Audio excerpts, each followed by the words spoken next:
One more example, and this one is one that I've modified from example 30.3 in your textbook.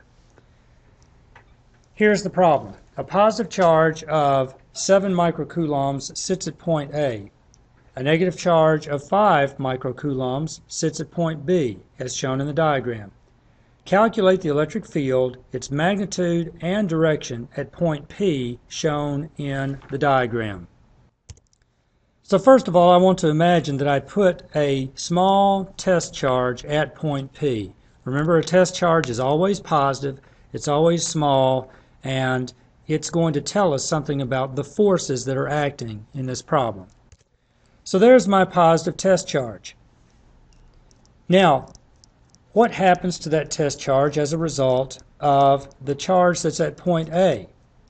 Well, that charge at point A is going to repel the test charge, so there's going to be a force that acts in the vertical direction on this test charge, pushing it away from charge A.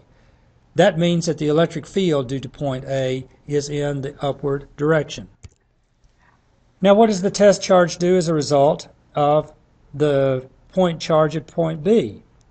Well, B is a negative charge. So the positive test charge at point P is going to be attracted to B, and so the direction of the electric field at point due to the point charge B is going to be along that line that connects P and B, and it's going to be directed toward B. So if I could figure out a number for the electric field at point A, and the electric field due to A, and the electric field due to B at point P, then I would have a vector problem in which I'm going to superpose the electric fields together to figure out what the net electric field is. There are some angles that are involved. I've given some geometry. Let's see if we can figure this problem out. Now, probably I ought to bring this diagram down a little bit so that you can see that, in fact, this is a 3, 4, 5 right triangle. So that angle you ought to spot right away is 53 degrees. First, let's calculate the magnitude of the electric fields. For point charge A, the electric field is going to be KQA over RA squared. And now I put in the numbers and feed those numbers into my calculator. I find that the electric field is 3.94 times 10 to the 5th newtons per coulomb. Now I need to figure out what the electric field is at point B, and let me recognize that the distance between point P and the place where point charge B is located is 0.5 meters. Again, this is a 3, 4, 5 right triangle.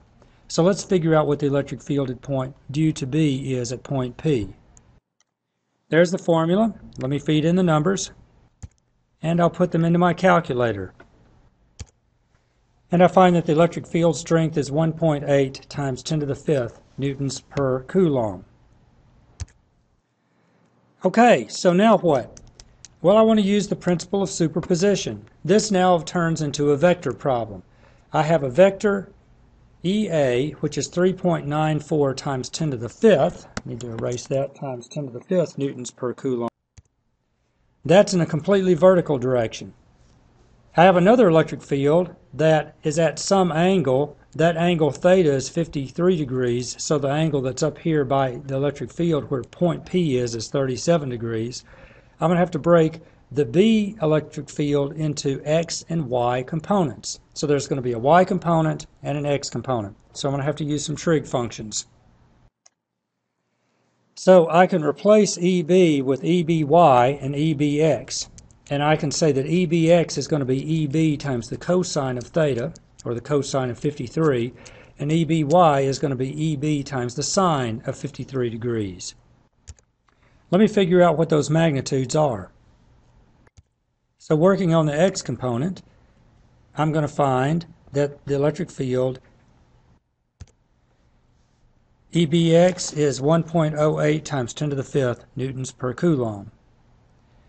And likewise, I can find EBY. So I'll feed in the numbers, and my calculator gives me 1.44 times 10 to the 5th newtons per coulomb. Now what? Well, here's the what.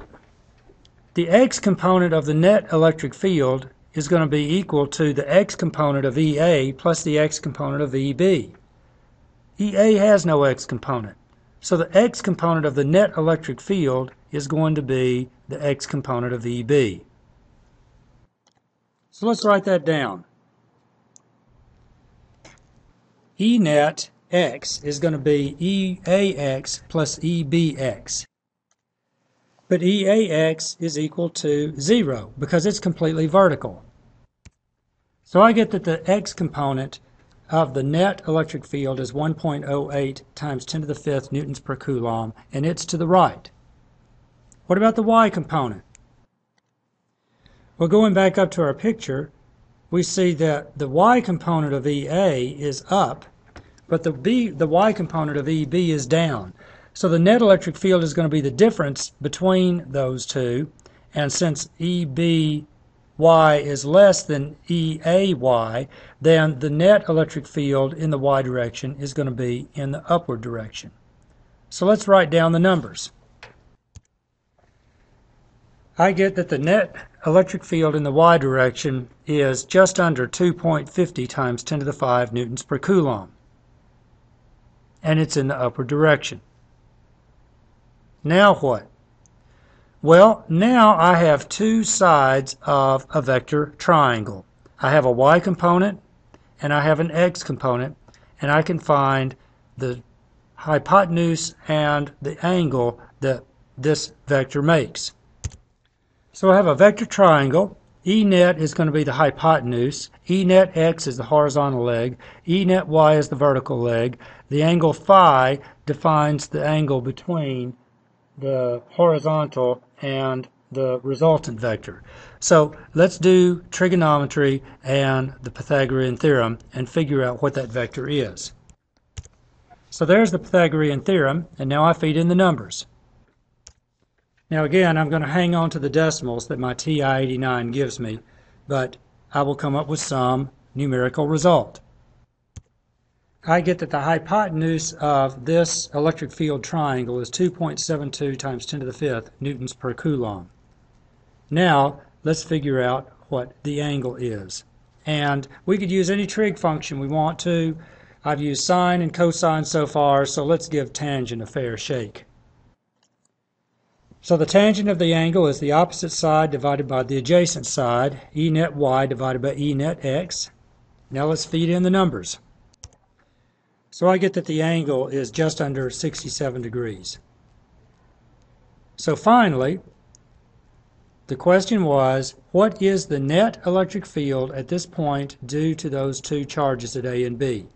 The net electric field is 2.72 times 10 to the 5 newtons per coulombs at an angle of just under 67 degrees up from the positive x-axis. And that is how you do a two-dimensional electric field problem that involves point charges. The problems will be complicated from time to time, but the main idea is that for point charges, electric fields can be written as kq over r squared. Use the principle of superposition, and remember that forces acting on charges are equal to the charge that the force is acting on times the magnitude of the electric field. That's it.